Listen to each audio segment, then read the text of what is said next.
Existe uma semelhança muito próxima, Cíntia, entre o sábio e o explorador. É isso que eu ia falar. Só que o sábio busca se resolver pelo conhecimento. Sim. E o explorador, pela experiência. Pela experiência que ele tá vivendo, né? Ele tá Então, sempre atrás sempre daquilo, atrás. mas não... Ele quer fazer uma experiência de imersão na Amazônia, ele quer fazer um ritual xamanista, ele quer conhecer a Ilha de Páscoa, ele quer conhecer o Atacama, ele quer andar pelo deserto, ele quer conhecer o Mar Morto, o Mar Vermelho, o Mar Báltico, ele quer conhecer Santiago de Compostela, porque aquele caminho que ele vai percorrer vai trazer para ele o que ele precisa. Então, o sábio vai pelo livro, curso, pós-graduação. E o explorador?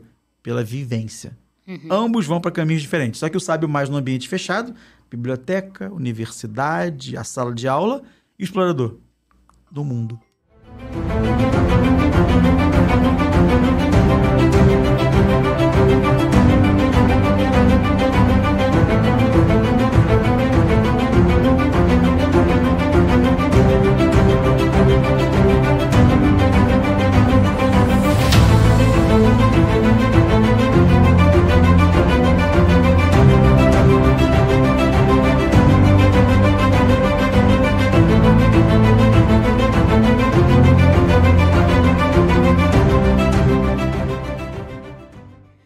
Boa tarde, pessoal. Estamos aqui hoje para gravar esse podcast muito especial.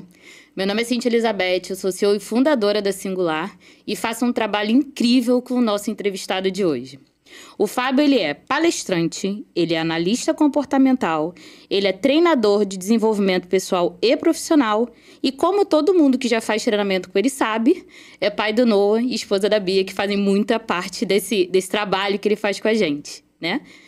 Tudo bem, Fábio? Oi, Cíntia, boa tarde. Nosso programa começando agora, com um tema hoje bem quente pra gente conversar, não é isso? Muito gostoso de conversar, inclusive. Já assisti essa aula algumas vezes. É verdade, a Cíntia já, como é da minha equipe, ela já assistiu uma parte desses conteúdos e mais de uma vez. Sim, então, sim. Ela tá já escolada, mas sempre tem novidade, porque as histórias de desenvolvimento humano sempre são muito variáveis. A gente vai conhecendo novas histórias, novas pessoas, então certamente hoje vai ter coisa nova que você ainda não escutou. Com certeza. A gente trouxe aqui algumas perguntinhas, algumas coisas pra gente basear aqui a nossa conversa, mas é claro que no caminho a gente vai fazer várias trocas, como a gente sempre faz quando tá junto, né? Nossas reuniões não tem menos do que 3 horas de duração. Quase isso. A primeira pergunta, Fábio, a gente entrando nessa toada de sabotadores que, dentro do que a gente trabalha junto e do que a gente já fez trabalho com os seus alunos nos workshops que você já desenvolveu, é uma das aulas que mais faz sucesso, né? As pessoas gostam muito desse tema, se identificam muito com esse tema e identificam as pessoas que rodeiam ela, né? E aí a primeira pergunta que eu queria fazer é: muitas pessoas dizem que têm um sonho, que querem realizar algo, mas não conseguem. Será por que isso acontece? Pois é, essa pergunta é ótima e... Falando da aula dos sabotadores, né, que é uma das aulas do treinamento, eu não imaginava, quando eu formatei o treinamento, que essa aula seria a aula que eu receberia mais feedback dos participantes. Eu achava que outras aulas sobre, por exemplo, forças das pessoas, era a aula que faria mais diferença. Porém, o sabotador é aquilo que impede que essa força gere resultado. Sim. E eu percebi com o tempo que as pessoas, na verdade, até sabem que elas são boas, elas se lembram em alguns momentos do que elas de fato têm que fazer, mas no meio do caminho, a rotina delas viciada, hábitos familiares, pequenas coisas que parecem muitas vezes invisíveis, são aquelas que prejudicam o crescimento delas. E eu comecei a perceber no meu treinamento, quando eu estou falando de sabotadores, muita gente chorando, muita gente abaçando a cabeça, coçando os olhos, e depois da aula vem falar: essa aula me libertou. Depois das sabotadores, eu mudei. Inclusive, uma vez, numa reunião nossa em equipe, uma integrante da equipe falou: Sim. Essa aula mudou minha vida. Me despertou, me libertou. E eu falei, nunca imaginei que nessa reunião de trabalho, alguém da nossa equipe diria de novo sobre essa aula. Então, é uma aula que eu percebo que talvez seja a que mais transforma as pessoas, no sentido de que liberta elas, solta o freio de mão da vida delas. Aquilo que as prendia, solta. E, no mínimo, elas passam a ter a ciência do que as prejudica. E quando elas querem soltar esse freio de mão, elas, opa, já sei, é aquilo que me freou de novo. E aí eu vou e solto de novo esse freio de mão. Então, respondendo a sua pergunta com essa minha resposta, eu acho que muitas pessoas não realizam aquilo que elas gostariam com relação a ter filhos, fazer uma pós-graduação, abrir o próprio negócio, vender mais no seu negócio, ter clientes que pagam melhor ou ter bons clientes que indicam outros clientes, porque existem comportamentos que elas não perceberam, hábitos que elas não percebiam, que são os sabotadores. Então, os sabotadores é um macro conjunto de atitudes e comportamentos e de pensamentos que inibem o crescimento das pessoas. Então, acho que a maioria das pessoas não realiza, não é porque elas não querem, mas sempre que tem uma pedrinha no sapato ou porque tem um freio de mão puxado que faz com que, ao longo do tempo, elas vão desanimando. Porque elas querem, não conseguem, insistem, continuam sem conseguir, se frustram e desistem. E aí elas então não conseguem porque elas largaram de mão, mas elas não perceberam que o gatilho principal era a identificação dos sabotadores. São muitos sabotadores. Tem alguns de origem familiar, tem alguns de origem cultural, tem alguns que têm origem na escola, na igreja, na sociedade que a pessoa vive. Algumas crenças, né, que fazem com que a pessoa se limite. Se limite. Só que quando você identifica e dá nome, tudo muda. Quando eu encontro você e falo, oi, Cíntia, você sabe que eu tô falando com você, e você para e fala, opa, oi, Fábio. Se eu falo, oi, Sara, você talvez não respondesse. Então, você não se liga naquilo que não tem nome. E quando aquele nome você não reconhece, muito menos ainda. Se alguém tá na rua e fala assim, Noah, o meu filho às vezes diz, opa, para pra perceber quem é que tá falando. Às vezes não sou nem eu, nem a mãe, nem a babá. Algum conhecido, né? É um conhecido, mas ele sabe que ele é o Noah. Então, é um trabalho americano que diz que quando você nomina sentimentos, quando você nomina emoções e quando você nomina sabotadores, forças pessoais, você consegue identificar o que você tem, o que você não tem e, mais do que isso, gerenciá-las. Esse é o ponto-chave também dessa nossa conversa hoje e dos meus treinamentos. Permitir que as pessoas tomem ciência do que acontece com elas e qual é o nome que isso tem. Lá, quando a gente fez o trabalho de colher os depoimentos, né, dos alunos depois do workshop, a maioria deles se identificaram com essa aula, assim, foi uma aula que fez bastante sucesso. Essa aí dos perfis comportamentais. E aí a maioria das pessoas colocou isso, assim, eu consegui dar nome no que me bloqueava e agora eu sei como lidar, né? E aí você falou sobre essa questão de, pegando um pouco esse gancho, né? Essa questão de, eu quero empreender. Eu saí, né, do mercado segurador, fiquei 20 anos no mercado segurador e de repente eu resolvi, de repente nada, né? Que eu demorei 2 anos planejando isso. Abrir a agência. Nesse processo, muitas pessoas vieram conversar comigo, né? Pô, você tá louca? Tem um filho, tem a prestação da caixa, não sei o que e tal. Mas eu sempre fui muito determinada, assim, e também eu sou muito resolvida. E se não desse certo, eu voltava pro CLT e tá tudo bem, mas eu tinha que tentar, né? E aí as pessoas que vêm conversar comigo hoje e veem que funcionou, que deu certo pra mim, falam assim, poxa, eu queria ter essa coragem de fazer, mas eu acho que não vai dar certo, eu acho que eu não sou capaz, eu acho que... Mas a pessoa nem tentou. Uhum. Então, talvez elas estejam nesse estágio, né? De tentar descobrir quem é esse sabotador que tá aí por trás dela conseguir empreender, talvez, né? São muitas vozes, né, que falam pra gente. Como você falou, me disseram. Quem falou são pessoas que você sabe quem é o nome dessas pessoas, mas essas vozes vão se somando e a maioria das vezes essas vozes elas têm medo do risco e querem te proteger, só que te proteger paralisando você, né? Sim. Então esse é um ponto, mas a coragem é o ingrediente que você teve que foi fundamental. Uhum. Mas a vontade, já que você foi amadurecendo durante anos, isso também contou pra você ter, junto com a coragem, o ato. Mas acho que você falou uma coisa que é essencial, que é tente, porque é percorrendo a estrada que você consegue descobrir real o caminho dela. Eu adoro viajar de carro e muitas vezes pego sem destino muito certo. E vou conhecendo cidades, rodovias, e vou escutando, não, essa rodovia você não entra não, hein? Porque é cheia de buraco, vai pela outra. E eu só consegui descobrir isso, que não estava no mapa nem no GPS, porque alguém no local que eu cheguei me disse. E eu vou renovando o meu percurso, mexendo na minha estrada. A cada quilômetro. A cada quilômetro. A cada nova informação. Só que é isso, selecionar quem vai te falar, porque já aconteceu comigo de eu falar que eu ia pegar uma estrada que eu escutei de muitos que eram muito boa, vai, essa é boa, pode ir. E a pessoa na entrada já falou, não, essa não, hein? E eu falei, cara, eu vou insistir, vou pegar porque eu tô sentindo que vale.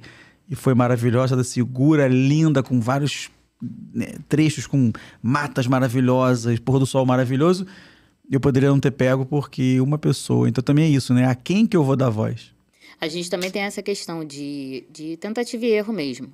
Tem muitas pessoas que têm problema de ficar frustrado. Assim.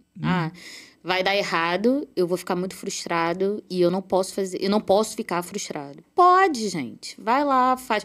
Nem tudo que você planejar vai dar certo, né? Pessoal, acho que minha vida na singular é um morango, e não é. Eu tenho que trabalhar duro igual todo mundo, mas o fato de eu trabalhar em casa já me deu uma qualidade de vida tão grande, principalmente com meu filho, que valeu cada virada de noite, cada projeto, sabe? E aí eu falo para as pessoas, eu falo, olha, pode ser que dê certo, mas pode ser também que não dê, mas você tem que fazer a tentativa, você não vai descobrir de outra forma, né? Só tentando. Exatamente. Vamos seguir para a próxima? Vamos lá. A próxima pergunta como atuam os sabotadores, quais são eles e como identificar? A gente já sabe que é um montão, né? Aí que é pulo do gato, né? Eu acho que reconhecer o nome deles e como eles agem é como reconhecer o inimigo na selva. Como é que ele ataca, que horas que ele ataca sozinho ou ele ataca em grupo, ele faz barulho antes de atacar. Então, quando a gente fala sobre sabotadores, é conjunto de informações sobre cada um deles. No treinamento que eu realizo, eu apresento 12. São 12 personalidades diferentes, 12 movimentos diferentes, 12 medos, desejos diferentes. E para cada um deles tem um conjunto de crenças, de verdades que o regem. Claro que geralmente 1, 2 ou 3 são mais presentes nas minhas pessoas, não é só uma. Né? A gente pode falar de algumas aqui hoje nessa nossa conversa, nesse nosso podcast, mas no treinamento a gente passa algumas horas falando sobre as 12, como fosse uma viagem, começando da mais primitiva, né? Na crença mais raiz, indo para a mais sofisticada. Mas eles têm nomes e eles têm momentos que eles atuam. Eu acho que à medida que a gente for conversando agora sobre cada um desses que eu selecionei para conversar aqui hoje, quem for percebendo esse tipo de sabotador em si, vai começar a falar, entendi como é que ele atua. Entendi quem me disse isso. Entendi onde eu aprendi isso e quando que ele vai na minha vida aparecer. Que muitos sabotadores aparecem, por exemplo, na vida pessoal e não na profissional.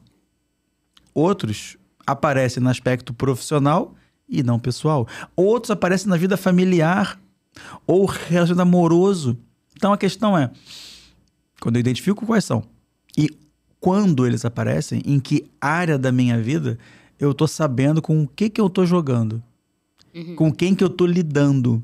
E aí a forma de se relacionar com ele, de driblar o sabotador ou de dançar com ele, porque também é isso, né? É isso que é importante as pessoas saberem, né? A gente não vai eliminar, eu vou eliminar o sabotador. Não, você vai saber lidar com ele. E a hora que ele aparecer no momento que você tem que ter uma tomada de decisão, aí você vai, poxa, peraí. Será que de fato eu tô tomando a decisão certa ou é um sabotador que tá agindo, né? Exatamente. Imagina, eu tenho hoje de idade, né? 42 anos. Se eu cultivei ao longo da minha vida, durante décadas, um tipo de sabotador, não é tomando ciência dele agora que ele muda na minha vida totalmente. É todo um processo. Eu reconheço, eu mudo aos poucos e vou tentando negociar com ele e aos poucos eu vou adormecendo ele. Eu vou tentando domesticá-lo, domá-lo. Eu vou diluindo ele. É como se fosse uma homeopatia, sabe? Uma diluição infinita. É mais ou menos isso. Eu vou diluindo o sabotador com outros comportamentos, com outros encorajamentos. Eu vou distraindo o meu sabotador para que ele aos poucos me dê espaço para fazer aquilo que eu tenho que fazer. A gente agora vai falar sobre alguns deles e acho que vai ficar claro quais são os comportamentos típicos de cada um deles e quais são as pessoas que perto de mim têm esse comportamento que eu posso também falar, opa, essa pessoa desperta em mim esse sabotador. A gente fez uma lista aqui, né, com os principais, assim, os que a gente sentiu mais as pessoas falarem no nosso dia a dia. E aí eu vou listar eles agora todos e aí a gente conversa um pouquinho sobre cada um, pode ser? Bora. Ó, o primeiro que a gente destacou foi o cuidador. O segundo é o governante. O terceiro é o sábio. E o quarto, o explorador. Esses foram os mais cotados nos nossos workshops. São 12. A gente trouxe uma estatística aí dos 4 que mais impactam, mas muitas vezes mais de um atua na pessoa. Então, o ideal é que ela conheça os 12 para conseguir saber de onde vem a bala perdida, né? Mas o primeiro que você falou na lista foi o do cuidador. Eu tenho, no meu relacionamento próximo, muitas pessoas que são cuidador, né? Especialmente da família da minha esposa. Ela vem de uma família de cuidadores. E aí, ela tem amigas que também são cuidadoras. Porque o semelhante atrai o semelhante. Uma vez um colega meu falou, Fábio, assim como pro bem, pro mal também funciona. Parasita apoia parasita. Quem não quer nada, apoia quem não quer nada. O que é bom, a me apoia o que é bom e assim vai pela semelhança. Então, o cuidador é aquele tipo de pessoa que aprendeu que na vida é muito importante, ou talvez seja o mais importante, olhar para o outro do que para si mesmo. O cuidador é um altruísta no nível exagerado, onde ele não olha para a sua vida, para a sua finança, para a sua saúde, para a sua condição mental, emocional, mas ele tem que olhar para o outro. Ele tem que dar ao outro, cuidar do outro como se fosse um trabalho voluntário, sabe? Quase Madre Teresa de Calcutá. Eu tenho que fazer pelo outro, eu tenho que dar para o outro precisa de mim e eu me dou. Ele é o último da fila. Ele nunca se olha. Eu tenho uma amiga que ela, durante décadas, repetiu esse comportamento com os parceiros dela de vida. Ela tinha que arranjar um namorado, um marido, um parceiro que fosse alguém que ela poderia cuidar. Muitos falam que isso é o dedo podre, né? Escolhi dedo podre. Dedo podre pode ser aquele cara narcisista, pode ser aquela pessoa que não trabalha nada, pode ser aquele que trai. No caso dela, que é muito cuidadora, que o sabotador dela, principal cuidador, ela escolhia homens que ela tinha que cuidar. Ela queria ser a mãe deles. Então, ela saia mudando o nome. Ora estava com um, depois de uma década estava com o outro, e nunca dava certo. Por quê? O que ela escolhia era alguém que ela queria cuidar. Então, ela tinha que matricular o noivo dela no curso de cervejaria, depois ela tinha que incluir ele num negócio de cerveja, depois ela tinha que arranjar um stand para ele oferecer a cerveja dele, ela tinha que estar o tempo todo focada nele, no negócio dele, na vida dele, no problema dele com a mãe dele, com o pai dele que não olhava para ele. Só que quando ela trocava de namoro, de noivo, uma década depois, era a mesma coisa. Porque ela sempre estava querendo arranjar uma pessoa que ela precisasse cuidar. Ela farejava uma pessoa que precisasse de cuidados maternos, paternos, e ela queria ajudar a pessoa. Só que ela, com isso, encalacrava a pessoa, virando a pessoa dependente dela, e ela também parava de olhar para si. Então a carreira dela ia pro buraco, porque ela tinha tempo só para olhar para a carreira do outro. Sim. Para satisfação do outro, felicidade do outro. Então o cuidador, ele vive sem dinheiro, ele vive sem oportunidade profissional, ele vive sem um relacionamento saudável, ele não cuida da sua alimentação, saúde física, porque ele está sempre cuidando do outro, né? Então, é um valor geralmente aprendido na igreja, com a família, com o pastor. Vamos olhar para o outro, vamos ajudar o outro. Sim, num nível social, isso é necessário. A questão é quando a pessoa pega essa verdade, ela coloca a verdade como a verdade da vida dela. Sim, né? Ela não vê que ela também tem um momento dela, ela tem que Isso. crescer, ela tem que fazer, não, ela precisa cuidar. É uma necessidade, né? Exato. Sem fim, cíclica, né? Primeiro é do marido, aí quando tem filho do filho, aí quando tem o segundo filho do segundo filho, daqui a pouco é 2 filhos, daqui a pouco são do filho dos filhos. Não, porque os meus netos eu tenho que cuidar. Então a pessoa não para, ela tá com 70 anos, 80, 90, mas ela tem que cuidar do outro. Olhar pro outro, eu só posso olhar pro outro. E a pessoa nunca olha pra si. Então assim, ela tem um orçamento dentro de casa que é péssimo, ela tá sem grana, não tá satisfeita profissionalmente, tá olhando pro outro, e o grande sombra desse sabotador é que depois ela cobra do outro. Só que ela cobra de uma forma assim, eu fiz tanto pelo outro, agora alguém tem que olhar pra mim. Aí ela faz o quê? Ela inverte o jogo, ela se vitimiza depois. Sim. Eu fiquei assim, sem saúde, sem dinheiro, sem trabalho por meus filhos. Mas ninguém pediu. Ninguém pediu. Essa é a grande questão, né? Às vezes o cuidador, ele chega com Eu acho que ele se frustra por estar cuidando e não ter um retorno, por assim dizer, né? E aí depois ele vem e traz esse peso para a pessoa que não pediu para ser cuidada. Ele não deixa o outro dar o retorno, porque é aquela história, o relacionamento entre pessoas, não importa se é filho com mãe, parceiro com parceira, pai com filho, no trabalho, liderado com líder, é sempre uma questão de balança, de equilíbrio. Se alguém dá demais, o outro não consegue pagar nunca e fica em dívida eterna. Isso. Então aquela mãe que dá demais ao filho, eu te dou, eu te provenho, eu te alimento. Sufoca tanto que o filho acaba se afastando da mãe, porque ele quer distância daquele... Ele não tem nem ar para respirar, porque ela quer dar tudo para ele. No namoro, a mesma coisa. Se o parceiro quer dar presente, dar perfume, dar carro, dar casa, a pessoa fala, meu Deus, eu não tenho nem como te dar de volta tudo isso. Às vezes é dar sexo, é dar dinheiro, a pessoa não consegue pagar.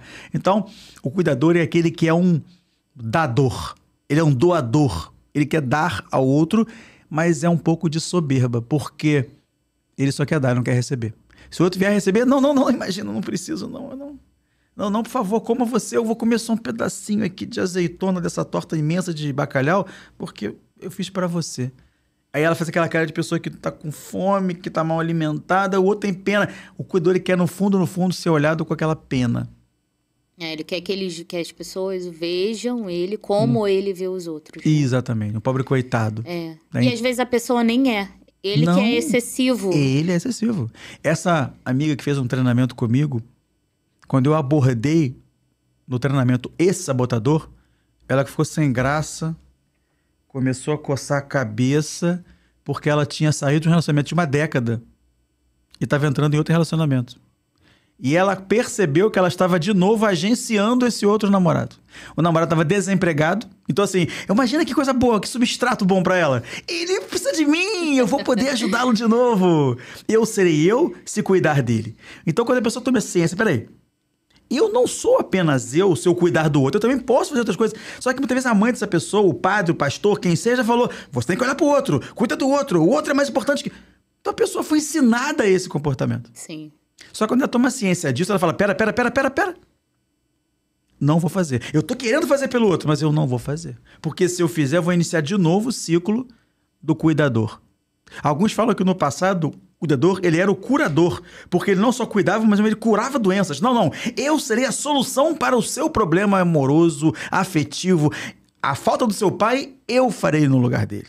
Eu serei o pai que você não teve. Que isso? O pai que a pessoa não teve é o pai que a pessoa não teve. Acabou. E acabou. É isso. Ele ali vai ser uma pessoa que vai ajudá-lo no paliativo. Ele não vai substituir. Né? E normalmente, as mulheres são mais afetadas por esse sabotador do que os homens. Uhum. Por uma questão histórica, né, da mulher. A mulher, ela tende a ocupar esse espaço com mais facilidade do que o homem. O homem acaba não sendo tão cuidador, porque o cuidado, ele implica proximidade. E o amor do homem é um amor distante. O amor da mulher é o amor próximo. A mulher quer carinho, que é o toque, e o homem quer saber que a mulher está com ele. Ela é fiel a mim, ela está comigo, ela é minha parceira, isso já me serve. Uhum. A Bia fala isso muito comigo lá em casa, né? Ela trabalha com constelação, e ela fala, eu vejo que eu abraço o Noah, falo com o Noah, e você fala, oi Noah, tudo bem? Só ver o Noah, só dar um carinho pro Noah, uma cena, uma palavra pro homem, já se entende como cuidado. Então, a mulher ocupa esse espaço muito melhor que o homem, e acaba sendo a principal vítima desse sabotador. A maioria das minhas alunas são aquelas que identificam esse perfil mais do que os alunos, porque a mulher tende a ter esse comportamento doador. Sim. Altruísta. Eu dou a minha vida por você. Se um pai precisa de um fígado, né? De um transplante de fígado, ele tem um filho e uma filha, a filha vai ser a primeira que levanta a mão. Eu dou pra você, papai.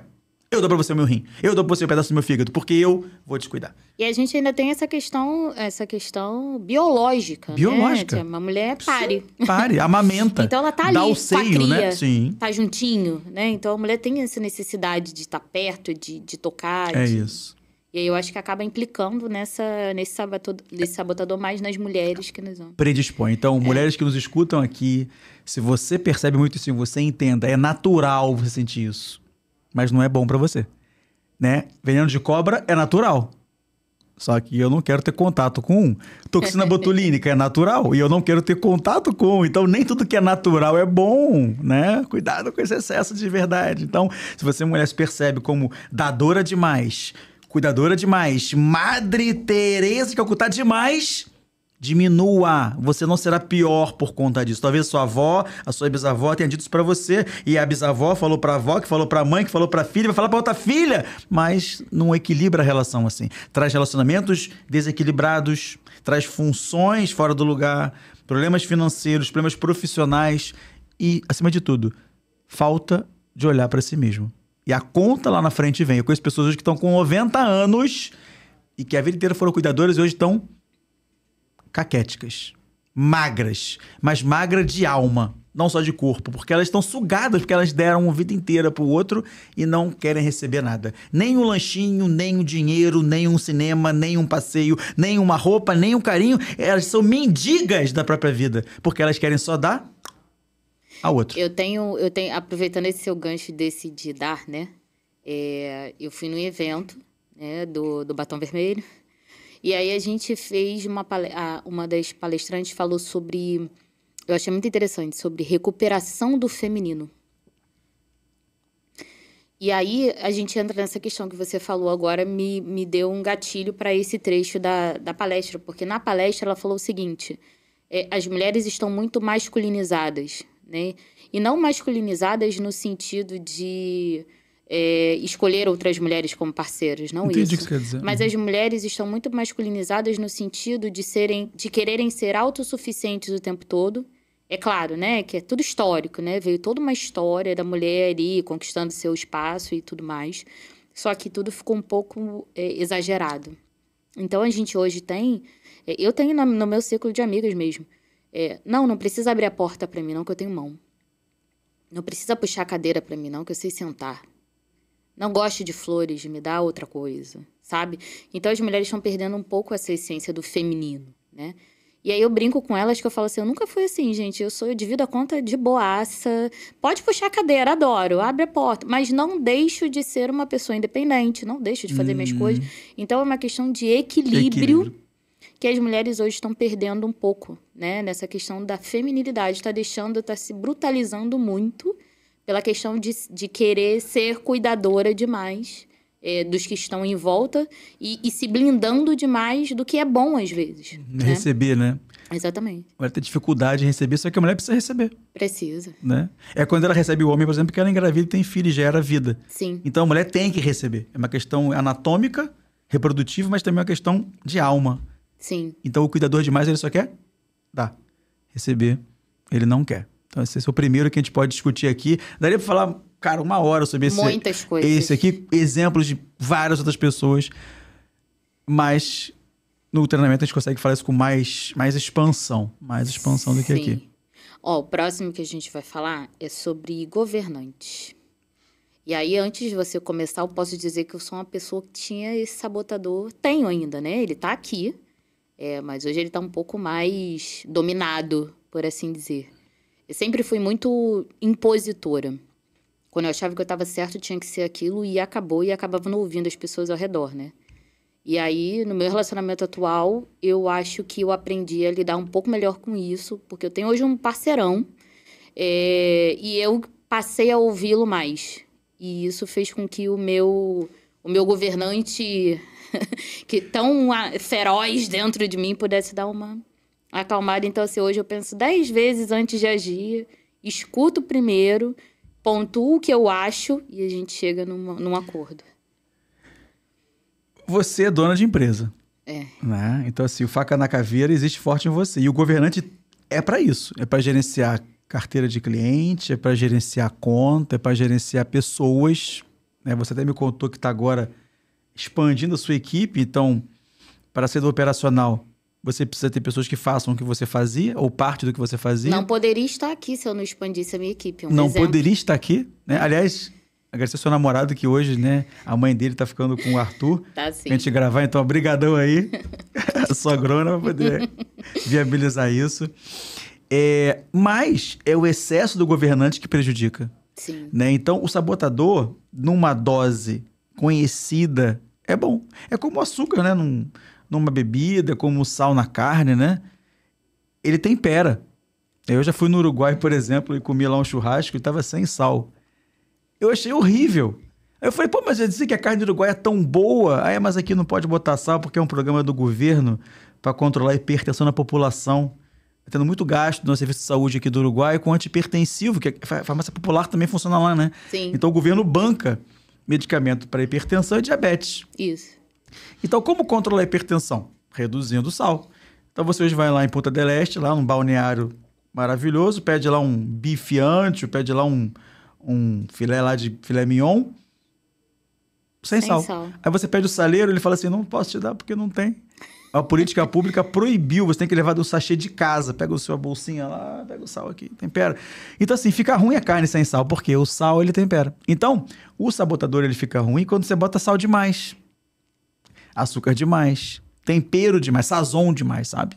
Então, se você domina o sabotador, opa, eu sei que eu sou governante até certo ponto, eu preciso ser, mas se eu for demais, eu viro um baita de um controlador. Exato. Um centralizador, né? Um imperador romano, se você olhar as biografias, eles tinham uma tendência de querer controlar tudo que acontecia e tinham informantes que davam para ele informações o tempo todo. Hoje, um político, de alguma forma, também faz isso. O governador, ele fica sabendo como é que está o alagamento de uma cidade, a educação da cidade, a campanha política do vereador não sei de onde, que moveu uma ação. Ele vai sabendo de tudo e vai gerenciando aquilo. Mas num nível muito elevado, ele começa a controlar o parceiro. Começa a controlar o filho, começa a controlar a casa, começa a controlar a fatura do cartão de crédito, fica um obcecado. Não, peraí, eu paguei nesse pão ontem R$2,25, agora tá R$2,59, tá muito mais caro. Começa a controlar centavos, começa a controlar os passos do filho, os passos da filha. Você entrou num site, que site foi? Começa a ficar doentio. Não, e como governante, você fica frustrado quando vem uma situação em que você não consegue ter o controle, dominar. Porque ela não é controlável mesmo, naturalmente, né? Tipo, você não tem como controlar o tempo. Você não tem como controlar que a pessoa vai ficar doente. Você tem coisas que são... fogem a você. E quando você é um governante master, você fica enlouquecido com situações que você, de fato, não pode controlar, né? E aí as pessoas começam mas aí eu podia ter dado o remédio para não ficar doente nesse nível, né? Mas não. Fico olhando pro passado daquilo que eu não fiz, né? Sim. Se eu tivesse falado...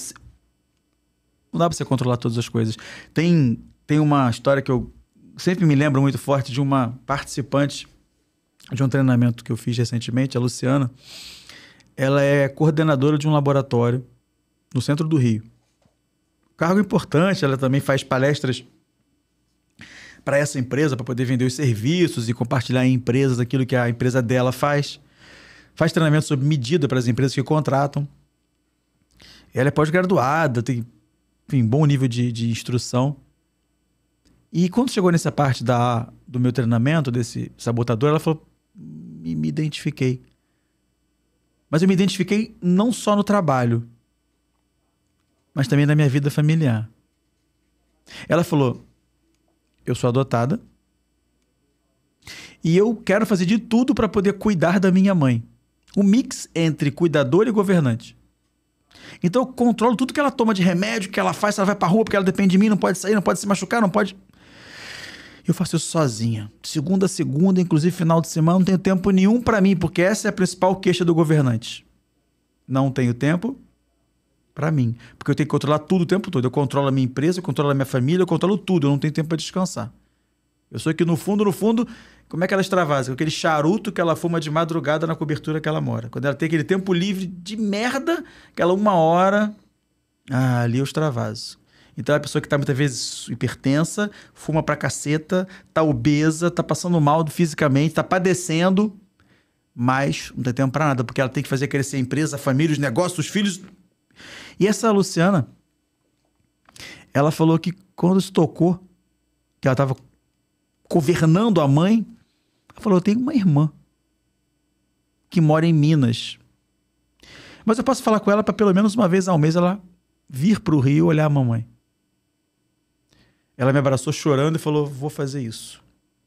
Ela voltou depois de 1 semana ou 2 e falou para mim. Falei com a minha irmã. A minha irmã ficou muito braba no início da conversa. Mas como assim? Você que mora aí? Mas daqui a pouco ela falou, tá bom. 1 vez por mês eu consigo descer aí pra cuidar da mamãe. Deu 1 mês ela engravidou. Porque ela teve tempo pra olhar pra ela, pro parceiro. Se curtir o parceiro. Né? Literalmente se curtir, né? E aí, curtiu o parceiro e pá. engravidou. Ou seja, quando ela parou de querer controlar tudo, a vida fluiu. Sim. A vida seguiu, o filho é isso, é a vida seguindo. Então, de alguma maneira, o governante ele tem que ter momentos para extravasar. Como é que ele faz isso muitas vezes de forma intencional? Com a massagem, com uma viagem, saindo para namorar, indo ao cinema, indo jantar fora, quebrando o padrão, cagando um pouco para a empresa. Dá licença, hoje eu não vou me preocupar com esse fato. Dane-se se o negócio não for fechado. Se eu perder esse negócio, eu deixo para lá. Esse aqui não é tão importante. Quais são os importantes mesmo que eu tenho que lidar? Então o governante ele precisa ter alguém orientando ele para quais são as tarefas que de fato eu tenho que estar muito dentro, que dependem muito de mim, e quais são as coisas que eu posso terceirizar para outras pessoas. Que eu posso ter um liderado fazendo, um colaborador fazendo para mim, ou delegar o meu parceiro, a minha irmã, que pode uma vez por mês vir para cuidar da mamãe. Será que essa mamãe precisa ser cuidada toda semana mesmo? Será que não tem como pagar um funcionário para aquele dia, botar uma câmera? Sei lá. O governante, ele, quando toma ciência que ele sempre quer centralizar tudo em cima dele, ele não consegue mudar. A minha esposa é muito governante, uma vez porque ela tomou o cartão de crédito da avó dela. Falou, não, tá devendo demais a minha avó, eu vou tomar o cartão dela. Ela queria ser a paladina da justiça, né? Vou reduzir para da minha avó, eu vou conseguir. Eu faço, eu resolvo, eu consigo. O pai dela falou, filha, o cartão da sua avó é da sua avó. Mas ela tá com dívida. O problema é dela.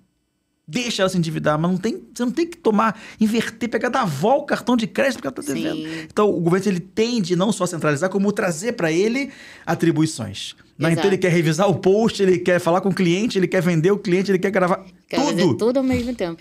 Eu sempre fui muito centralizadora. Sempre fui muito centralizadora e sempre sofri muito com isso. E eu lembro que, um pouco antes de eu sair da corretora, eu fui fazer uma reunião com a minha chefe na época, porque estava atrasando tudo.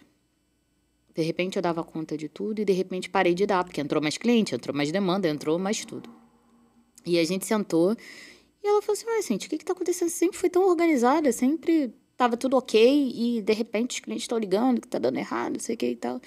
E eu falei, eu não sei, acho que não sei. Vamos ver. Ela falou, vamos sentar aqui para ver como é que você está fazendo, né?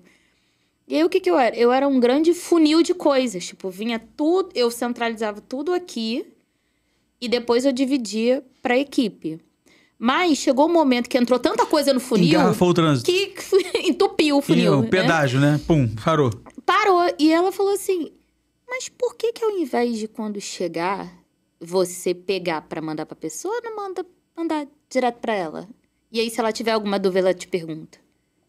E era uma coisa só assim, simples, né? E a gente tá tão assoberbado, querendo resolver porque eu sou a gestora, porque... Nanana. E não era simples. Um e-mail que foi disparado para os clientes avisando que o processo mudou. A gente criou um e-mail só para entrar as demandas. Ó, a partir de agora, tudo que vocês pedirem, vai para esse, ia para minha subordinada. Ela filtrava, o que ela já sabia fazer, ela resolvia. O que ela não sabia, ia lá e me perguntava. E, de repente, tudo mudou. Numa ação, né? Então, assim, às vezes a gente fica tão assim, sou eu, vou fazer, vou dominar, nananana, que a gente não vê que é uma solução simples para resolver aquela situação, né? Eu acho que o principal ponto de resolução do governante, depois de tomar ciência, é terceirizar funções. Quem pode fazer aquilo que não precisa ser feito por mim? Qual é o e-mail que eu não preciso ler? Qual é o post que eu não preciso revisar? Né? Qual é a aula que eu não preciso dar? É mais ou menos por aí.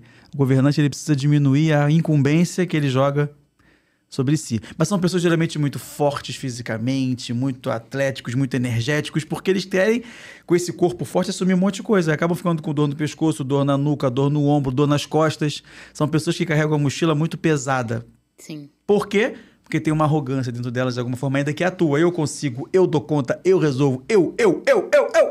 Esse eu em excesso é que ferra o governante. Um bom governante, ele gerencia pessoas. Sim. Ele tá em cima da cadeira do chefe, ele espalha as funções. Mas esse é o governante saudável e inteligente. É muito difícil para o governante, eu aprendi agora, né? Mas eu fui meio que forçado. Mas pedir ajuda. Para mim era extremamente difícil pedir ajuda. Claro, você é tão boa, quem faria igual a você, né? A gente se centraliza. Então, eu lembro assim, quando meu marido faleceu, e aí era só nós três. Então, assim, sempre dava um jeito. Assim, se eu não tava com o Arthur, ele tava. né? Se eu não ia buscar ele na escola, o outro ia. A gente nunca pedia ajuda externa. E aí, quando ele veio a falecer, eu falei assim, e agora? Porque eu nunca deixei o Arthur com ninguém. Vou ter que deixar. E todo mundo queria ajudar. Então, assim, deixa ele aqui em casa. E eu falava, tadinho do bichinho, eu nunca deixei ele em lugar nenhum e agora eu vou ter que deixar, né? Então, eu comecei a ver paliativos, assim. A avó pode ajudar. A avó dele. E por que eu não pensei nisso? Se ela pode, né? Sim. Então, a avó, não, eu posso ficar. Ela passou a ficar. Aí, o primeiro final de semana que foi pra avó é aquele final de semana que você não sai de casa. Porque você fica, ai meu Deus, ele vai ligar, porque ele vai ficar será tadinho. Que ele tá bem, né? Será que ele tá bem? E ele não tá aqui comigo. Aí você se sente culpada. Eu fiquei vendo o primeiro final de semana do Arthur com a avó, que foi o primeiro final de semana que ele foi passar com ela, assim, tipo, de sexta a domingo. Eu fiquei em casa vendo Netflix o final de semana inteiro. Porque se precisar de você pode estar disponível, né? Que ele ia chorar e eu ia ter que... Mas olha só, lembrou de mim. É uma transição. A verdade é essa. Você deixar um comportamento, né, um sabotador, um arquétipo que está contigo há tantos anos, não é do nada que você vai conseguir. Exato. Então, assim, é uma experimentação. Passou por isso, ficando em casa 3 dias seguidos, mas... Opa, quando você viu que ele foi ficando bem, você foi diminuindo essa tensão, essa preocupação. E agora fica lá. Uma semana, se precisar, e fica feliz da vida. É isso. Nós, geralmente, temos 2 sabotadores muito fortes. Ou, às vezes, 3. E eles vão voltar em muitos momentos. Porque a gente tem o gatilho para que eles estruturar dentro da gente. Então, a questão é... Opa, quando ele veio voltar de novo, eu diminuo a velocidade dele. Porque, senão, ele vai acabar comigo. Por outro lado, teve um aluno meu que foi ao contrário. Ele queria liderar equipes, ele tinha pipa para liderar a equipe, mas ele se sentia assim, caramba, ninguém faz, eu tô fazendo. Será que eu tô fazendo certo? Quando ele viu que ele tinha dentro dele essa força, ele falou, pra mim não me sabota, pelo contrário, eu agora me achei. Porque eu sou um governante que eu nunca me senti, eu fazia, mas eu me sentia meio que ali assim, tu tá pondo um buraco, será que eu faço, ninguém tá fazendo? Então, no caso desse aluno, que é o Alexandre, hoje ele é um gerente aí de grandes redes, assim, e ele fala, cara... Foi pra mim virar de chave no sentido oposto, porque eu me empoderei. Porque eu vi que eu já estava sendo, mas eu não tinha nome pra isso. Quando eu vi que poucos o são e que eu era e na minha equipe não tinha ninguém, beleza. Então, no caso do Alexandre, foi o contrário. Ele se encontrou. O nome governante fez ele falar assim, esse sou eu. Então tem isso também. Muitas vezes eu me saboto até saber do nome, mas porque eu não sabia, eu era um impostor, sabe? É. E quando eu descubro o nome do que eu sou, não, peraí, então eu não sou, então existe. Então eu sou esse cara. Eu me achei. Então o nome das coisas é bom pra você preveni-las e pra você vestir a camisa do time que você precisa vestir. Você até então não sabia que já era o jogador daquela função ali, né? Não, perfeito. O próximo é o sábio. Olha, o sábio, esse eu passo por ele alguns sábios frequentemente, né? Porque o sábio, ele acredita que existe uma verdade que ele ainda não sabe. E se ele ler aquele livro, talvez naquela pós-graduação, talvez naquele podcast, talvez nesse vídeo do YouTube, talvez naquela formação que tem lá em São Paulo, que eu vi no Instagram do amigo meu, eu vou ter a verdade que eu preciso. O sábio, ele busca a verdade em cursos, na ciência, na Bíblia, informações alternativas, numa imersão de meditação, de yoga. Ele busca conhecimento das formas, porque ele quer aprender mais. Ele quer entender o sentido da vida. Ele quer entender a lógica do relacionamento humano. Ele quer entender a criação da natureza. Por que a lua está lá, o sol está aqui, por que dia é noite. Ele quer entender a tábua das marés. Ele quer entender porque as pessoas falam línguas diferentes. Porque as pessoas agem como agem e não agem como ele acha que deveriam agir.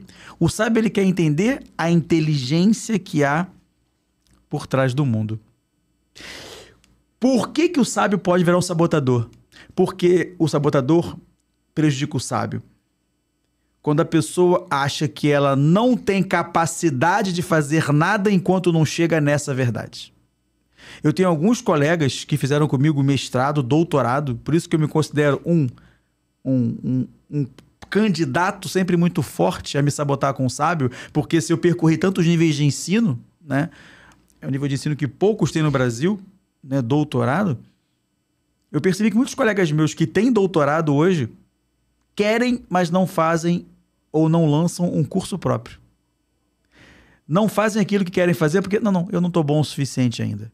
Eu ainda não li todos os livros que eu precisava ler. Eu não assisti todos os podcasts. Eu ainda não fiz aquela pós-graduação. Aquela formação que só tem lá em Campinas no ano que vem, aquela que vai virar.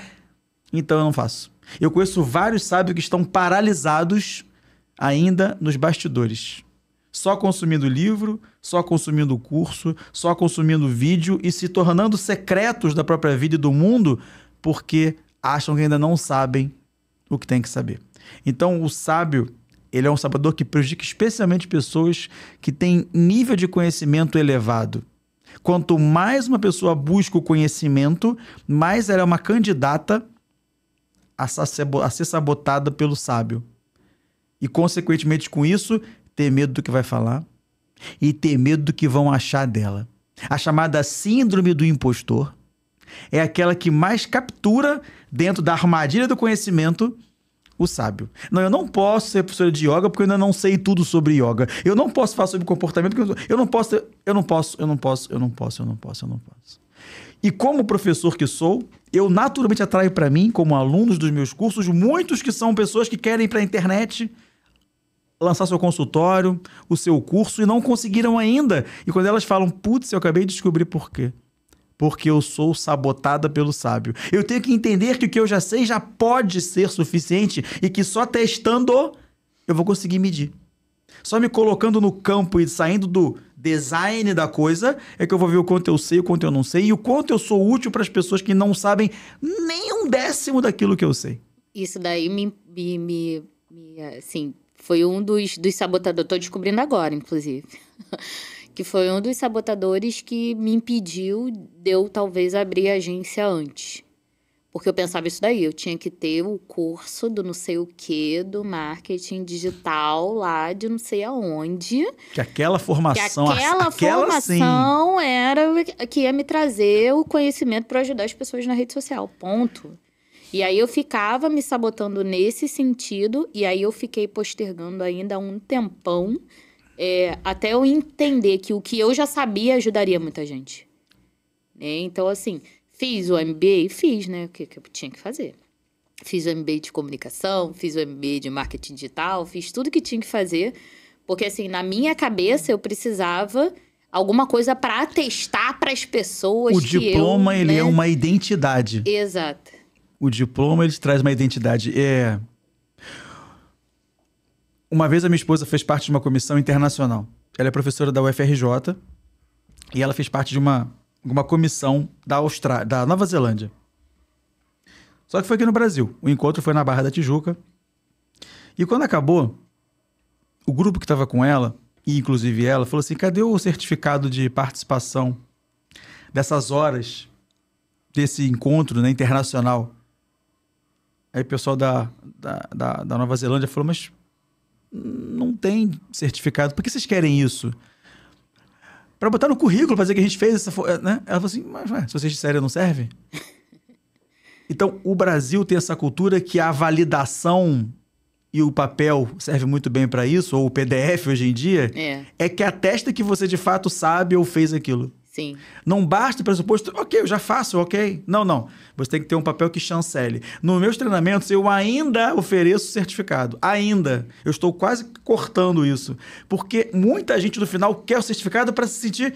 Eu fiz o treinamento. Concluído, eu fiz, né? Eu passei pelas 20 horas lá. Uhum. Eu sei sobre sabotadores, sobre perfil comportamental, eu entendi o que me prejudica. Mas na prática, o que para mim é o melhor certificado? O resultado. É a Luciana que engravidou, o Alexandre que virou um gerente, a outra menina que abriu o consultório, a outra que chamou uma estagiária. O resultado dos alunos que fazem o treinamento é que mais me importam. Muitos vão ter o papel, vão colocar na rede social, minha formação, meu curso foi um curso maravilhoso, mas continuou no mesmo lugar. Ou seja, não funcionou. Traz um depoimento maravilhoso, mas não age. Né? Mas não age. Então, assim... O impostor, ele é muito alimentado na cultura brasileira por essa necessidade de validação. Mas sabe? Eu vou te dizer uma coisa. Eu me peguei pensando nisso que você está falando durante o curso, né? Porque, assim, os 2 cursos que eu fiz, tirando a parte de vendas, né? Que todo mundo fala que eu sou ótima vendedora e eu não acho, né? Nunca achei. Mas, tirando a parte de vendas, tudo que tinha no curso eu fazia todo dia. Você já fazia? Então, você falei assim, nossa, assim, foi muito fácil fazer o curso, porque era uma coisa que eu já estava vendo todo dia. Uhum. Mas eu tinha essa necessidade de ter o papel para comprovar, caso alguém viesse, sei lá, falar para mim, olha, você é do mercado de segurador e você está fazendo uma agência de marketing, é maluca? e eu ter alguma coisa. Não, mas ele tá aqui, Mas eu estudei. também sou social media, eu também sou especialista em tal, né? Eu tinha essa necessidade. Eu acho que assim, o ambiente, ele forja muito a nossa coragem, ou a nossa capacidade de direcionar o que eu quero fazer. Então, óbvio que você estando num ambiente indo para outro, então, eu acho que vale a pena alertar, né? Para quem tá indo pro mercado de trabalho novo, né? Quem é aquele adolescente que está entrando no mercado, recém-formado. E também para quem tá trocando de carreira, esse atestado de uma pós-graduação, de um MBA, ou no mínimo fazer parte de uma comunidade, é muito importante. Sim. Porque te atesta no seu novo papel. Né? Por isso que a residência dá tão certo, a gente quer fazer residência, porque pro médico é a chance que ele tem de sair do anatômico, do laboratório, de fato, ir para o hospital. A linha de frente. Só que tem ali do orientador, né? Tá o supervisor ainda olhando, né? Na residência ele tem aquele... Eu tenho amigos que querem fazer residência, nossa, é dificílimo de entrar, porque muita gente quer fazer. Sim. Porque é uma forma de eu conseguir, de forma mais gradual, ser atestado por alguém, antes de ir para batalha. Campo de batalha. Então, para quem está trocando de carreira, transicionando de carreira, abrindo um novo negócio, você sair para um ambiente onde falam já sobre aquilo, e a MBA acontece isso, uma formação, te tira daquele ambiente original que você estava. Né? Então, você sai daquele seu mercado, Sim. que no seu era seguradora, e vai para social media. Então, eu ainda tinha um pensamento, assim, de... O meu primeiro momento, quando eu saí do mercado de segurador, eu vou abrir uma agência de marketing digital para seguros. Viu? Porque para você corretoras, traz porque eu é o falo, teu meio. gente, eu tô ali Sim. o tempo todo, eu já sei tudo, então vou abrir. Só que eu descobri que era um nicho, era um mercado muito nichado. Assim, a maioria das Por que corretoras... insistir nesse, né? A maioria das corretoras já tinha um setor de marketing no exterior, porque era multinacional. Ou então não dava importância para o marketing, porque vender a pólice era melhor e investir no vendedor do que no marketing. Do que no marketing, né? Aí eu falei, não, então vamos abrir o nicho. Porque você não fica presa, né? Mas agora, falando um pouco rápido do meu exemplo, né? Eu, durante muitos anos, e ainda ministro aulas na área de alimentos, que é a minha formação de doutorado, mestrado. E quando eu quis trabalhar com treinamento e desenvolvimento humano, eu falei, não, eu quero ir para um mundo completamente fora disso aqui, eu não quero nem saber. Mas eu comecei a perceber que meus primeiros clientes foram justamente da área de alimentos. Porque eu tinha um lastro construído ali. E isso, dentro de mim, ficou muito tranquilo quando um dia... eu acompanhando uma referência na área de treinamentos aqui no Brasil, que é o Masaru Ogata. Ele contou a história dele, ele falou que o primeiro cliente dele foi a Johnson & Johnson, que ele tinha saído de lá depois de 30 anos trabalhando lá. Então ele falou, foi muito natural que eu ter ficado 30 anos na Johnson & Johnson, numa função executiva na empresa, e quando eu parto para o mundo do treinamento, a primeira que me contratou, porque me conhecia os meus valores, era a Johnson & Johnson. E eu percebi que é muito natural que seus primeiros clientes, ou a sua... primeira linha de trabalho se mantém ainda ligada à anterior. Sim. Porque você entende que o seguro é um mercado que você domina, então é menos arriscado. Exato. Então, essa transição, ela não necessariamente precisa ser totalmente diferente. Você pode trazer... Você pode ir aos poucos, né? Trazendo outras pessoas para dentro. Mas olha, eu vou dizer uma coisa, Cíntia, eu vejo ainda muita gente boa paralisada pelo arquétipo do sábio. Infelizmente, tem pessoas que fizeram o meu curso, que eu tenho, então, tive acesso, né, ao choro deles, à história deles, e eles ainda não se transformaram. Ainda continuam paralisados. Ainda porque falta, o sábio, né? é muito forte dentro deles. Porque o meu curso talvez melhorou, mas ainda falta o próximo curso. Porque existe ainda o outro curso. No final do arco-íris, eu tenho aquele tesouro que eu ainda não encontrei. É lá que eu vou chegar. Então, a pessoa vive a vida inteira dela, 40 anos, 50 anos, 60 anos, 70 anos... se sentindo uma impostora, eu não posso botar minha cara na rede social, eu não posso ter meu canal do YouTube, eu fico escondidinha, porque vão que falam mal de mim. E aí entra um ponto que eu trabalho muito no treinamento, mas não vou falar isso agora, porque senão ia abrir outra janela, que é o medo da crítica e do julgamento. No fundo, o sábio, ele é assim porque ele quer proteger-se da crítica. E vai querer falar algo errado. Então, ele tem que saber tudo, porque tem todos os diplomas, o doutorado, o mestrado, o pós-doutorado. Se alguém falar mal dele, não, mas o professor que me deu o curso naquela formação lá da FGV, então ele quer ter o respaldo de um outro ainda. Uhum. No fundo, como é que o sábio resolve isso? Quando ele resolve dentro dele, ou ele entende que tem que resolver, o medo do julgamento. Quando ele silencia a preocupação que ele tem da crítica e do julgamento, ele resolve o arquétipo do sábio dentro dele. Só que esse jump do julgamento é outro negócio. Que aí tem a ver com a família, tem a ver com crenças que são muito mais profundas, tá? Então, o sábio está muito ligado ao medo da crítica que vão fazer de mim. Por isso que o saber tudo é uma grande solução, né? Porque eu sei tudo, como é que vão me criticar? Sim. O sábio, ele quer ficar acima da crítica, acima do sarrafo. Cara, na Olimpíada, né, o atletismo, eu acho tão legal por isso, o cara bota tão alto o sarrafo que às vezes o cara não consegue nem pular. Não, nem chega perto. Então o Sábio, ele faz isso, ele bota o sarrafo dele lá em cima. Quando eu chegar nesse nível, eu consigo ter minha vida andando. Só que esse sarrafo, ele não pula. Então, nada acontece. Fica nessa Fica mesmo. nessa, fica nessa. E o próximo que a gente tem pra falar aqui é o explorador. Ah, esse é ótimo. Esse é ótimo, já passei muito por isso. Hoje eu já tô livre desse, graças a Deus. Pego a parte boa, mas não pego a parte ruim. Quem é o explorador? É aquela pessoa que fala assim, é a vítima do trabalho. Eu só não consigo crescer porque o meu chefe... Porque essa empresa... Porque Niterói não tem um mercado que eu me desenvolvo. Porque esse clima aqui perto do mar oxida a serpentina do meu ar-condicionado. O explorador, ele não consegue ter sucesso porque onde ele está nunca está bom. Não é ele o responsável, e sim o externo. É sempre os agentes Por isso externos. que ele quer sempre fazer o quê? Explorar. É a pessoa que não tá bem no Brasil, vai para Portugal. Não tá bem em Portugal, vai pro Japão. Do Japão para Austrália. Aí tem que pegar um pacote para Marte, porque no futuro vão colonizar. Porque aqui não tá bom. Esse mundo não tá bom, aqui na igreja não tá bom, nessa pastoral não tá legal. Então a pessoa tá na pastoral do menor, não tá bom. Tem que ir pastoral da família. Da família não tá bom. Nunca tá bom. O explorador, ele é um insatisfeito com as suas condições. E ele diz que é o externo que é o grande algoz.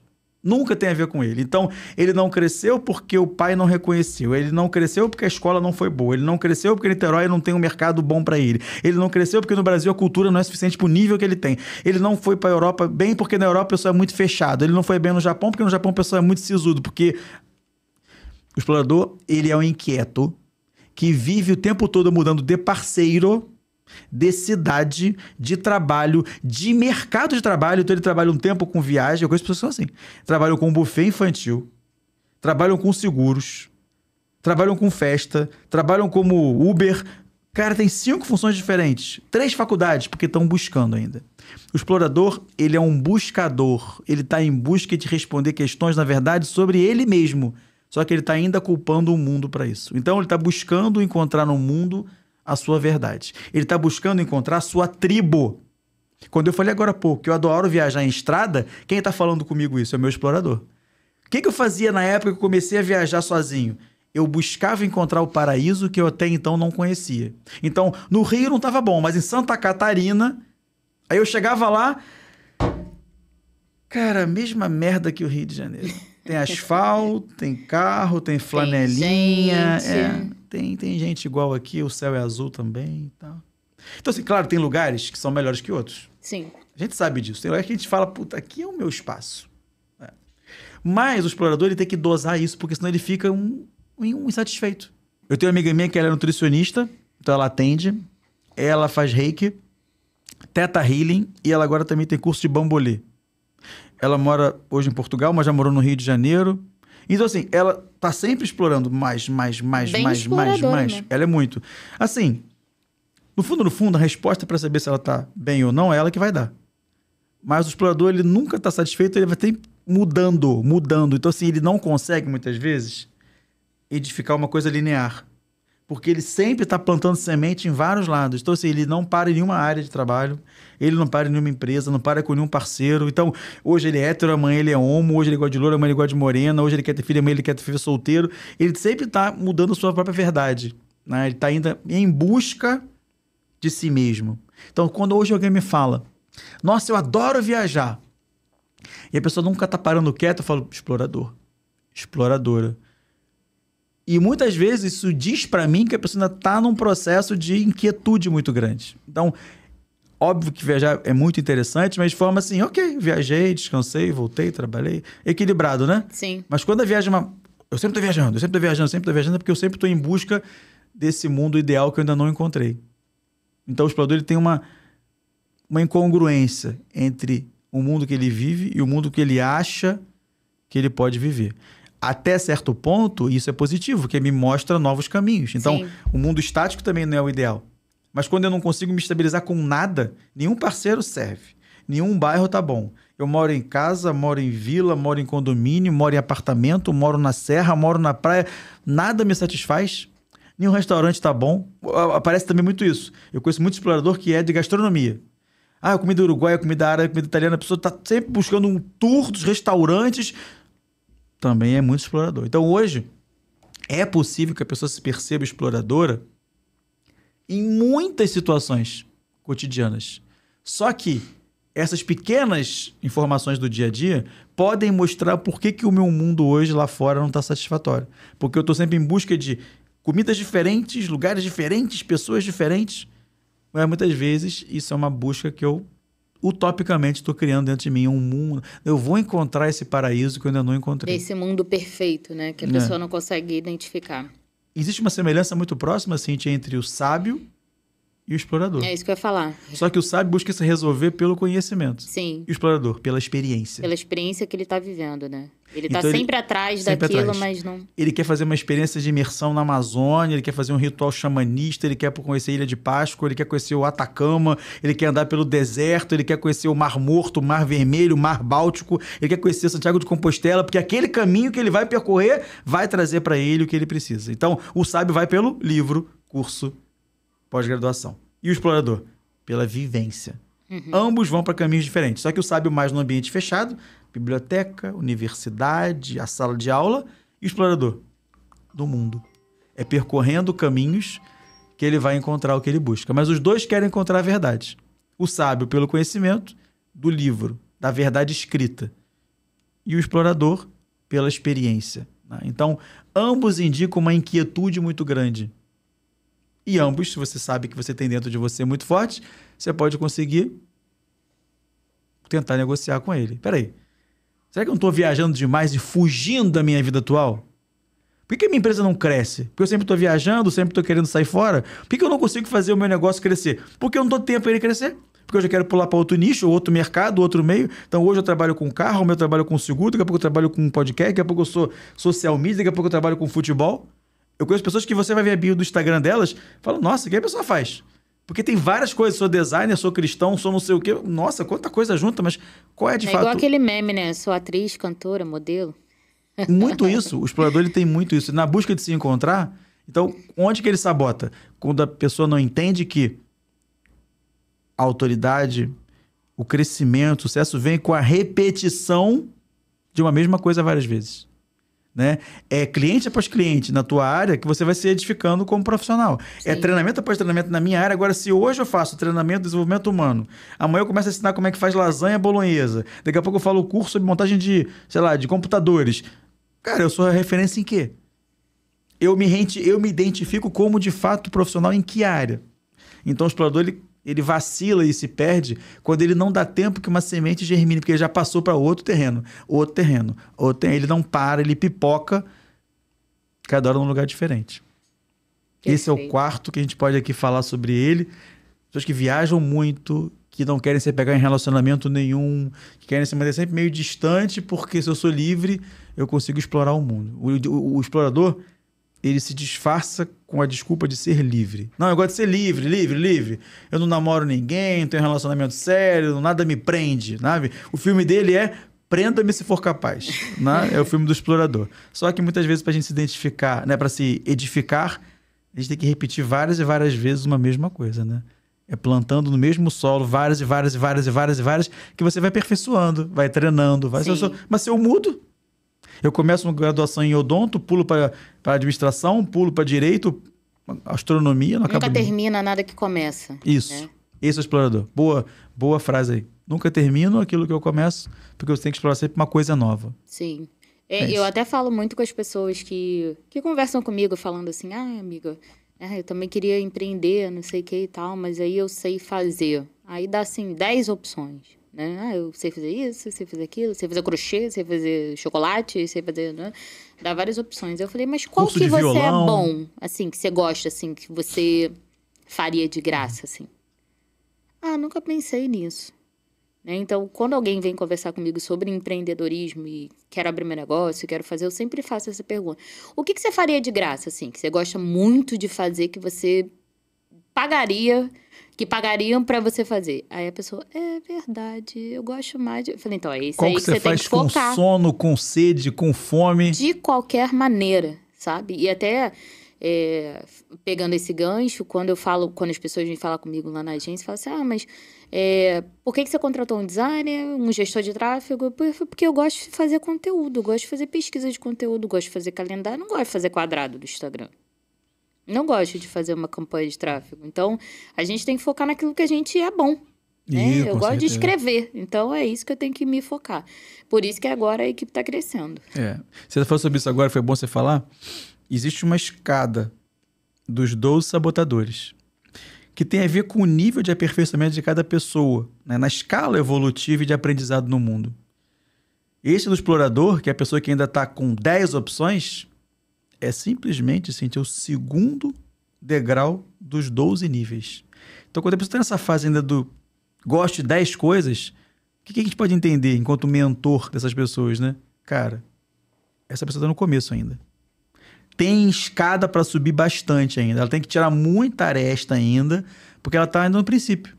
Então, assim, a mensagem que a gente tem que tirar é: quem está nessa fase ainda está ainda no início do processo. Está no segundo degrau dos 12.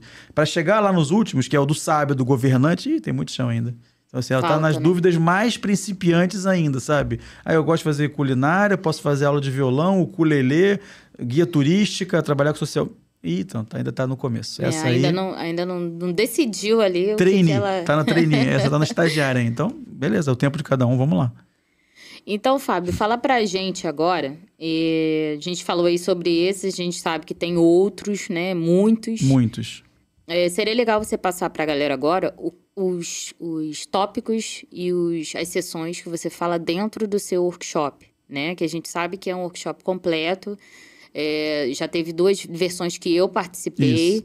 Tem 5 módulos, então seria interessante você contar para a galera agora o que tem em cada um para o pessoal querer vir fazer o seu workshop. Né? Boa lembrança. A gente tem um treinamento que, por enquanto, ele está presencial. Até tem uma intenção de transformá-lo futuramente também para quem mora mais longe na versão online. Mas ele é, por enquanto, presencial e ele trabalha 5 módulos. Um módulo para identificação de forças e fraquezas, que é o módulo inicial do curso, para você se perceber, quem eu sou e onde estou. O módulo de sabotagem, para eu perceber quem é o inimigo que está hoje minando a minha disposição e fazendo insistir, né, em me sentir um impostor, alguém que não vai conseguir evoluir. Depois o módulo de foco, para eu entender as tarefas do dia a dia que eu posso terceirizar, que eu posso delegar para outra pessoa, que eu posso parar de fazer, que não me agregam mais nada, que já foi no passado importante para mim. É um módulo aí que tira peso de muitos participantes, é um módulo quase de emagrecimento na agenda. Tem o módulo de blindagem emocional, onde a gente trabalha aí com muita força o medo da crítica, o medo do julgamento. É uma aula também de redução aí de vozes internas que fazem um zumbir no seu ouvido. E o último módulo, que é o módulo de planejamento, ou seja, onde você vai elaborar um mapa, junto comigo, de ponto a ponto as ações que você vai elaborar para esse teu projeto, que pode ser um projeto pessoal, né? Um projeto de emagrecimento, um projeto de mudar de país, pode ser um projeto de relacionamento, um projeto de readequação na sua família ou profissional, né? Um trabalho, um estágio. Eu teve uma vez uma aluna que fez o curso e ela percebeu no meio do curso que ela queria fazer pós-graduação, mas também queria ser mãe. Eu falei com ela, me parece, pelo que você está me dizendo, que as 2 coisas são possíveis. Você tem tanto disponibilidade para ser pós-graduanda nesse local, quanto ser mãe. Parece que você tem aí teu parceiro, você tem saúde para ser mãe. Podemos fazer em tempos diferentes? Podemos. E a gente simplesmente saiu de lá com um calendário, onde ela faria primeiro, segundo ela escolheu a pós-graduação. Ela queria numa área específica de toxicologia forense e depois, com essa pós em andamento concluída, ela partiria para o projeto de ser mãe, né? Então, muitas vezes, você vai com 2, 3 interesses e simplesmente o curso te dá clareza para você escolher ao longo do tempo o que tem que vir primeiro, né? A mente humana ela tem muitas ideias, isso é maravilhoso, mas para muitas pessoas esse monte de ideias, essa disposição, precisa de uma orientação. O carro de Fórmula 1, eu via quando era criança com meus pais, de manhã a domingo, ele roda na pista, no circuito que ele tiver e para trocar pneu. trocar óleo, né? Fazer aquela vistoria rápida e volta para a pista. Então, um profissional, uma pessoa que quer fazer muita coisa, é a mesma coisa. Para desempenhar bem, tem que parar um pouquinho, receber uma orientação, fazer um curso, fazer um direcionamento. Opa, reciclei, tirei o que não me presta, troquei meu óleo, volto de novo para a pista. Então, é mais ou menos sobre isso esse curso. É um curso de caminho. Qual caminho seguir? Como fazer para seguir nesse caminho? É um curso de orientação pessoal e profissional. O mais legal que eu observei participando, né, desses workshops com você é que as sessões elas se conectam, né? Sim. Então a pessoa primeiro tem que entender para depois você tem uma ordem, né? E no final, no último módulo, as pessoas estão super prontas para esse planejamento, assim, Já né? isso, ela chegou nesse final, já assim, beleza, entendi como é que eu sou boa, entendi o que eu quero fazer, entendi o que eu tenho que tirar da minha algumas agenda. coisas que eu não achava que tinha que cortar, né? E, eu acho que o módulo do foco também é um módulo que faz Muita diferença, sucesso muita diferença. entre as pessoas que participam. As pessoas deixam de fazer coisas que ela nem pensou que poderia deixar de fazer ou delegar. Nossa, né? isso muda totalmente o jogo. Então, eu acho que esses 5 módulos são sensacionais para fazer as pessoas pensarem e planejarem no final o seu projeto.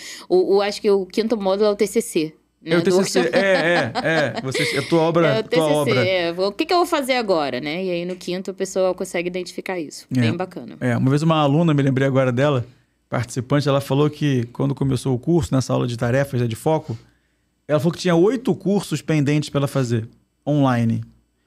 E ela percebeu que seria completamente fora do projeto dela, inclusive por falta de tempo, cursar os 8 cursos. E ela optou pelo que ela mais queria, que era fazer o curso dela.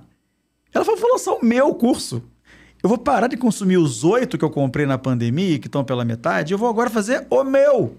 Então, não só ela tirou um peso que ela tinha há anos com ela sendo arrastado, como ela focou no que ela queria, que era o curso dela. Então, ela substituiu 8 de outros por um único para mim. Ela pessoal concentrou, ela parou de ficar recebendo informação para colocar raio laser na execução de uma única coisa, que era o projeto dela. Então, assim, é sobre isso. É sobre você ter uma chance de, sabe, chacoalhar minha cabeça. Ou que eu quero mesmo? Ah, tá, entendi. E volto a pensar. O ser humano é multipotencial. Quando você tem alguém que te auxilia a lembrar-te do teu caminho e que você é ser humano e que dá para fazer poucas coisas ao mesmo tempo, esse é um ponto importante. Eu vou dar uma aula de foco amanhã, inclusive, num grupo fechado. Eu vou falar sobre isso amanhã com muita força. É sobre diminuir a arrogância, ser mais humilde e entender que você vai ser bom em poucas coisas. E a pergunta é, quais são as poucas coisas que vale a pena você colocar o seu tempo hoje? Porque não vai dar para fazer tudo ao mesmo tempo, o tempo todo. Quem promete isso é Lojas Americanas. Tudo ao mesmo tempo. Você vai comprar lá várias coisas, vai mandar para entregar na sua casa, mas só ela promete isso. Porque na vida humana real, que é uma empresa, um slogan, né? Na empresa, sim, você vai cozinhar uma coisa? Vai ter trabalho. Às vezes eu quero fazer batata pro Noah lá em casa. Não tem batata. Eu vou, boto chinelo, boto a roupa, vou no hortifruti, compro a batata, carrega a batata, a empregada descasca a batata, cozinha a batata, bota no potinho. Uma batata para fazer pro Noah tem uma engenharia por trás. Todo um projeto. Todo um projeto. Então, imagina um projeto grande, né, de um negócio, de uma profissão, ou de mudar de cidade, ou de se casar, ou de fazer uma pós. Cara, tem que se olhar com menos arrogância e botar o pé no chão. O nosso curso é muito sobre isso. É sobre fazer a pessoa aterrissar, botar o pé no chão e falar assim, para onde eu vou? E o que fazer para isso que eu quero realizar. É sobre isso. Não, perfeito. Obrigada, Obrigado Fábio. a você. Obrigado a você por essa conversa. Obrigada por esse bate-papo. Achei que foi top de linha. Sigam o Fábio nas redes sociais, @comunicação de valor. Vocês vão ver lá que tem vários trechos sobre o treinamento, tem vários vídeos pessoais, vídeos autorais, falando sobre esses conceitos, muito top de linha. E aproveitando também, siga o Instagram da Singular Soluções.digital, site, Instagram, tudo igual. E a gente tá nessa parceria aí já tem um ano, né? Tem um ano e um quebrado, Um ano e pouquinho. E eu aprendo muito com o Fábio em todos os treinamentos, né? A gente faz os cortes dos vídeos, as edições. E com isso eu vou me treinando. também, consumindo o seu conteúdo e vou me treinando Tá também. lá ouvindo, né? Não, ainda fico brava às vezes Comigo, com alguns né? conceitos. Uma vez você falou assim, teve uma aula que a gente foi cortar e você falou assim que ser multitarefa era ruim. Nossa, aquilo foi dentro do meu coração. Logo eu que faço 10 coisas ao mesmo tempo, né? Por que será, né? Eu falei, poxa vida, por que ele tá dizendo isso? Aí depois a gente, numa reunião, trouxe isso pra ele, a gente conversou. Então, assim, segue a gente nas redes sociais, segue o Fábio para mais informações e é isso. Obrigada, eu acho que nesse gente. vídeo, inclusive, aqui embaixo vai ter, né, nessa descrição, sim, o link para esses 2 perfis, né? Então, tanto no vídeo do YouTube que está aqui embaixo, você vai encontrar tanto o link para o perfil da Singular, que a Cíntia é a CEO, isso. quanto o meu. Então, nesse momento agora, vale a pena falar que a gente vai estar realizando ao longo do ano mais treinamentos presenciais. Para mais informações também sobre treinamentos contratados sob medida, só mandar um direct que a gente conversa para saber qual é a demanda que você tem nessa área de gestão do tempo, de sabotagem, de perfil comportamental, de integração de pessoas e de equipe para geração de metas. É sobre isso, né, que a gente pode conversar. É o que a gente oferece. Não ofereço soluções na área de culinária, oficina mecânica, informática, então não vale a pena. Então, agradecer também, acho que vale a pena agradecer essa estrutura que a gente tem aqui para fazer esse programa. Né? Top de linha. O podcast é um dos projetos que é a forma que a gente tem para compartilhar esses conteúdos, que a gente entrega mais nos treinamentos, e agradecer a equipe que está por trás dessas câmeras aqui, com esse grande calhamaço aqui de apetrechos, para trazer um ambiente agradável, com boa qualidade, para essa mensagem chegar até você que nos assiste aqui. Então, obrigado. E siga também Estúdio Podcast _ podcast, o estúdio com 2 Is. Para saber mais sobre as pessoas que passam por aqui. Eu acho que o podcast hoje é um canal muito importante para as pessoas adquirirem conhecimento e eu tô amando participar. Muito bem. Tchau, pessoal. Até o próximo programa. Um abraço a todos. Uma ótima semana para você. Tchau, tchau.